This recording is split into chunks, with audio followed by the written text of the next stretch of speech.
Halo semua, perkenalkan kami dari kelompok 6 yang beranggotakan saya sendiri, Gesinta Pavita Rosali. Aku Debbie Rasika. Aku Marco Abrasanto Kanuci. Aku Fiona Rosalani. Aku Gabriel Tunggal.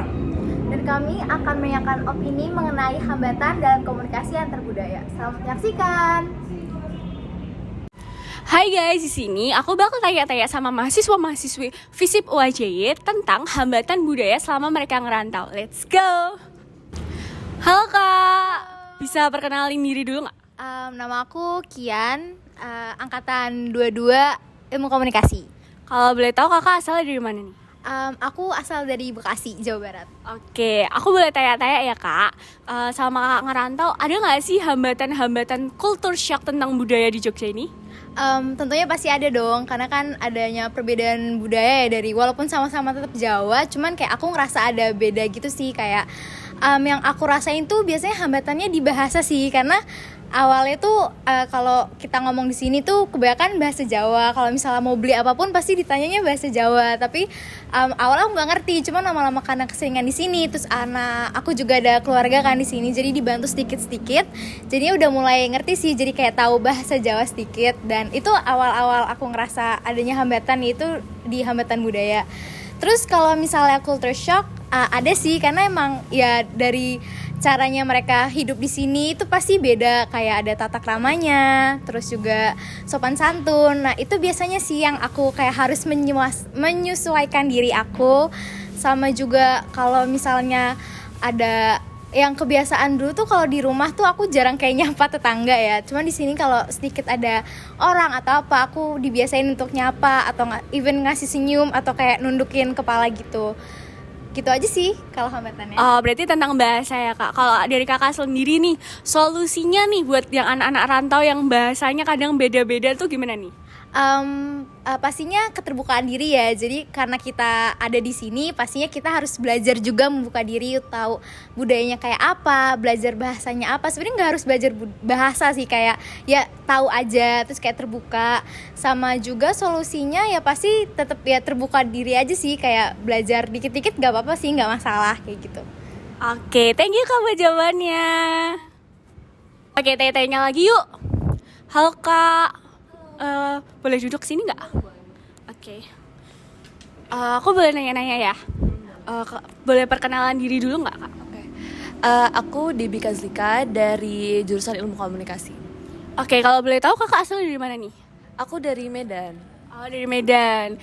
Oke, Kakak kan anak rantau nih. Ada nggak sih Kak culture shock atau perbedaan budaya yang hambatan-hambatan yang ada di selama Kakak kuliah di sini?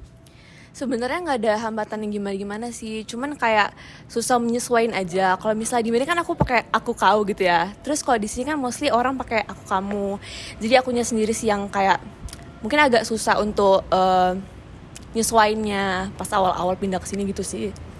Oke, kalau aku boleh tanya-tanya nih Kak, masakan nih lidahnya orang Medan kan beda nih sama lidah Jawa. Ada nggak sih Kak perbedaan dari makanan sendiri? Kalau di Jogja sendiri mostly kan kayak manis-manis gitu ya. Terus kayak emang agak susah kayak nyari sambal yang pedas kayak gitu-gitu. Cuman ya ya it's okay lah, aku udah bisa nyesuaiin gitu. Kalau solusinya dari Kakak buat anak-anak rantau dari Medan nih khususnya? Mungkin kayak ya mencoba untuk nyoba aja sih, kayak pakai aku kamu, walaupun agak cringe ya mungkin awal-awal pakai aku kamu. Cuman ya sering-sering aja dipakai aku kamu sama teman-teman di Jogja. Jadi kayak ya gitu deh. Oke, thank you ya Kak. Oke, kita tanya-tanya lagi ya guys. Misi Kak, Oh iya. boleh tanya-tanya nggak? Boleh. Oke, kalau boleh tahu Kakak perkenalan diri dulu dong. Nama aku Gabriel Tunggal. Aku dari jurusan Ilmu Komunikasi. Kalau boleh tahu Kakak anak rantau atau emang asli Jogja? Aku anak rantau dari Nusa Tenggara Timur. Oke Kak, kan selama Kakak anak rantau, ada nggak sih Kak hambatan-hambatan atau culture shock selama di Jogja? Ada sih kalau hambatan ya. Dulu kalau di NTT itu kan hambatannya itu bahasa ya. Dulu kalau di NTT bahasanya itu kayak gimana ya? Kayak aku kamu gitu kan, kayak kasar lah gitu. Kalau pas semenjak aku pindah ke Jogja itu kayak lebih halus banget gitu. Jadi aku rada-rada pakai kata-katanya harus itu ya harus milih-milih banget gitu. Takutnya ada salah kata sama yang orang lebih tua di sini. Oke, bahasa ya Kak terutama. Kalau solusinya nih buat yang anak rantau dari NTT sendiri buat bisa perkenalan bahasa dan budaya di sini apa tuh Kak? Kalau solusi dari aku tuh berani membuka diri, terus mampu beradaptasi aja sih sama lingkungan. Gitu, itu aja. Oke. Thank you ya Kak. Makasih. Iya. Nah, itulah tanggapan dari mahasiswa FISIP UAJ tentang hambatan budaya selama mereka menjadi anak rantau di sini. Oke, bye-bye guys.